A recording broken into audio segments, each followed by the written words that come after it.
Narcissistic personality disorder के लोगों की तरह ही उन्हें ऑफन बिल्कुल खुद को चेंज करने की ना इच्छा होती है, ना मोटिवेशन होती है और ना ही सेंसिटिविटी होती है। जब मैंने बहुत पहले हिस्ट्रियोनिक पर्सनालिटी डिसऑर्डर के बारे में पहली बार जाना था तो सबसे पहले जो मेरे अंदर एक नाम आया था वो बॉलीवुड की इन स्टारलेट का था, जो एक क्लस्टर बी पर्सनालिटी डिसऑर्डर्स के तहत हम ऑलरेडी बात कर चुके हैं। Borderline personality disorder, social personality disorder की हिस्ट्रियोनिक या हिस्ट्रियोनिक्स, अंग्रेजी के इन शब्दों का ही अर्थ होता है बहुत ज्यादा थिएट्रिकल बिहेवियर करना, यानी कि बहुत ज्यादा मेलोड्रामेटिक या ओवर एग्जैजरेटेड व्यवहार करना। सीधे शब्दों में कहें तो हमेशा ड्रामेबाजी करते रहना जिसकी जरूरत नहीं है।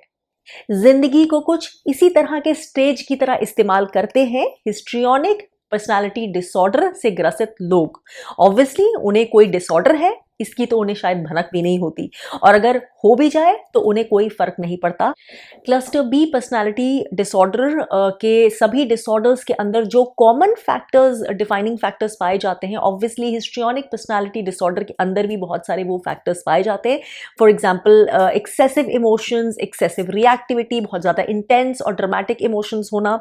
लेकिन महत्वपूर्ण डिफरेंस जो हिस्ट्रियोनिक डिसऑर्डर में होता है एज कम्पेयर टू बीपीडी और एंटी सोशल पर्सनालिटी डिसऑर्डर, वो ये है कि जहां ये दोनों पर्सनालिटी डिसऑर्डर्स के लोग की काफ़ी ज़्यादा हायर टेंडेंसी रहती है टू बी हॉस्पिटलाइज या फिर लीगल कॉम्प्लिकेशन में फंस जाने की अपने रैश, इम्पल्सिव या डेंजरस बिहेवियर की वजह से, वहीं हिस्ट्रियोनिक पर्सनालिटी डिसऑर्डर के लोग इन कॉम्प्लिकेशंस में इतना नहीं फंसते हैं, उनकी इतनी ज़्यादा टेंडेंसी नहीं होती है इस तरह के एक्शंस करने की। तो क्या होते हैं कुछ बहुत स्पेसिफिकली और unmistakable traits histrionic personality disorder के। तो सबसे पहला ट्रेट जो बिल्कुल मिस ही नहीं किया जा सकता है वो होता है उनकी बहुत ज़्यादा एक्सेसिव और extreme addictive need for attention. बहुत ज़्यादा अटेंशन सीकिंग होते हैं वो। अगर वो सेंटर स्टेज पे नहीं हो सकते हैं, centre of attention, centre of attraction नहीं हो सकते, तो ऑलमोस्ट उनकी जिंदगी एग्जिस्ट ही नहीं कर सकती है।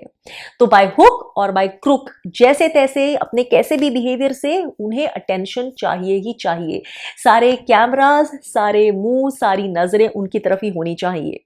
उनके इमोशंस, उनके मूड्स बहुत ज्यादा शिफ्ट करते रहते हैं और उसके साथ साथ उनका एक्सप्रेशन भी और उनके बिहेवियर्स भी। लोगों के साथ उनका बिहेवियर, उनकी इंटरेक्शंस, उनका एंगेजमेंट ऑफन बहुत सुपरफिशियल किस्म का होता है और ऑफन उनका लोगों को डिस्क्राइब करने का तरीका भी बहुत सुपरफिशियल होता है। मतलब वो बहुत सारी चीज़ों के हल्के फुल्के इंप्रेशंस लेते हैं, इंप्रेशंस क्रिएट करते हैं, लेकिन डेप्थ में किसी चीज़ के बारे में बोल पाने की एबिलिटी, डेप्थ में किसी चीज़ को समझ पाने की काबिलियत, किसी के बारे में समझा पाने की काबिलियत उनके अंदर नहीं होती है।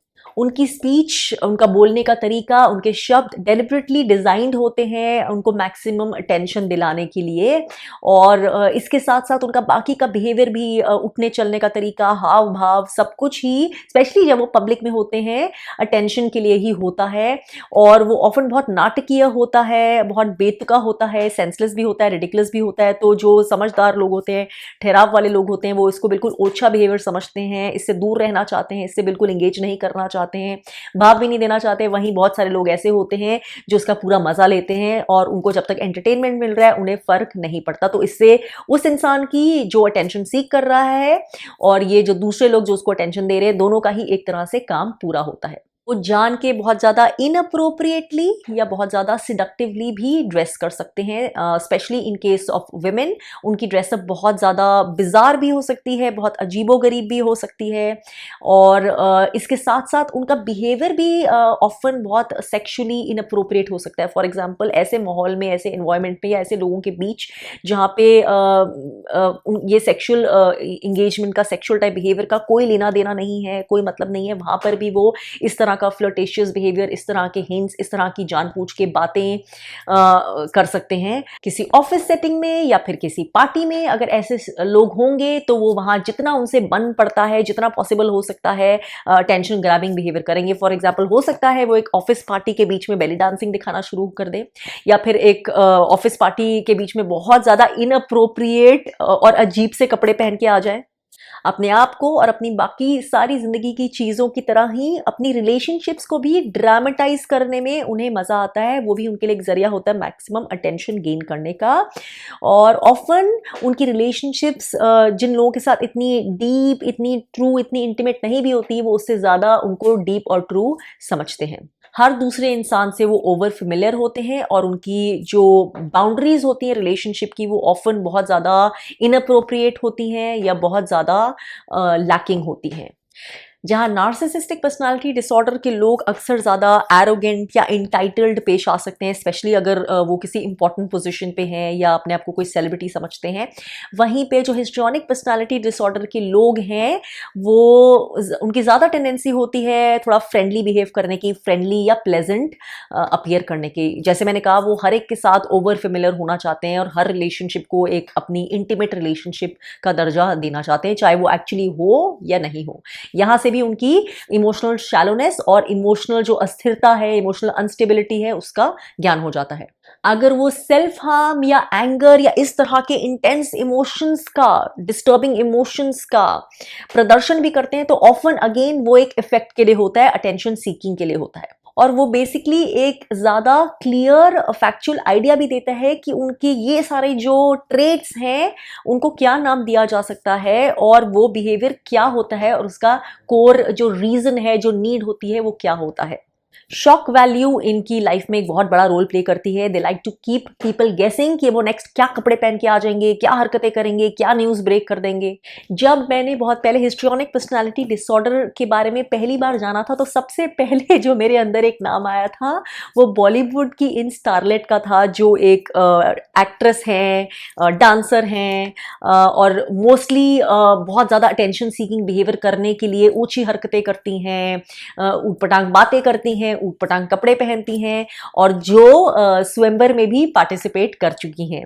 यहाँ पर मैं एक बहुत ज़रूरी बात कहना चाहूँगी, और वो ये है कि हिस्ट्रियोनिक पर्सनालिटी डिसऑर्डर तक तो शायद ठीक है, लेकिन ऑफन बाकी के पर्सनालिटी डिसऑर्डर्स की तरह ही जो दूसरे डिसऑर्डर्स के ट्रेट्स होते हैं, जो उस क्लस्टर का पार्ट होते हैं, वो भी एक पर्सनालिटी डिसऑर्डर के अंदर ओवरलैप करने लग जाते हैं, को एग्जिस्ट करने लग जाते हैं, जैसे को मॉर्बिडिटी भी कहा जाता है। और ऐसा ही हिस्ट्रियोनिक पर्सनालिटी डिसऑर्डर के लोगों के साथ भी हो सकता है, और जो मुझे इस केस में भी नजर आता है। फॉर एग्जाम्पल, इस केस में मुझे हिस्ट्रियोनिक पर्सनालिटी डिसऑर्डर के साथ साथ नार्सिसिज्म के भी ट्रेट्स क्लियरली नजर आने लगे हैं, और ये पिछले महीनों की कुछ इनकी हरकतों की वजह से हुआ है, जिसमें ये काफी न्यूज में, काफी चर्चा में रह चुकी हैं। और एक तरह से ये जानना एक वेल हटा देता है, एक पर्दा हटा देता है उनके बहुत सारे हिडन मोटिवेशंस के ऊपर से, उनके इनर बिहेवियर के ऊपर से, उनके ऑपरेट करने के तरीके से, और उनके ट्रू इनर कैरेक्टर के ऊपर से। वैसे ही कोई हिस्ट्रियोनिक पर्सनालिटी डिसऑर्डर का इंसान एंटी सोशल पर्सनालिटी डिसऑर्डर से भी ग्रसित हो सकता है, और ये भी हो सकता है कि उन्हें सिर्फ हिस्ट्रियोनिक पर्सनालिटी डिसऑर्डर हो। ऑब्वियसली इसको मॉर्बिडिटी का होना, ये ओवरलैपिंग सिम्टम्स का होना हर केस में बिल्कुल जरूरी नहीं होता। और ऑब्वियसली इस डिसऑर्डर के होने की वजह से बहुत सारे और सेकेंडरी ट्रेट, सेकेंडरी सिम्टम्स उस इंसान के लिए खड़े हो सकते हैं, जो उसको एक stable, healthy, productive, happy life जीने में ब्लॉक करें। हालांकि ये वाले जो सिम्टम्स हैं, ये इतना पीड़ा देने वाले, इतने इंटेंस, इतने सेल्फ डिस्ट्रक्टिव ऑब्वियसली नहीं होते हैं जैसे बीपीडी के लोग फेस करते हैं।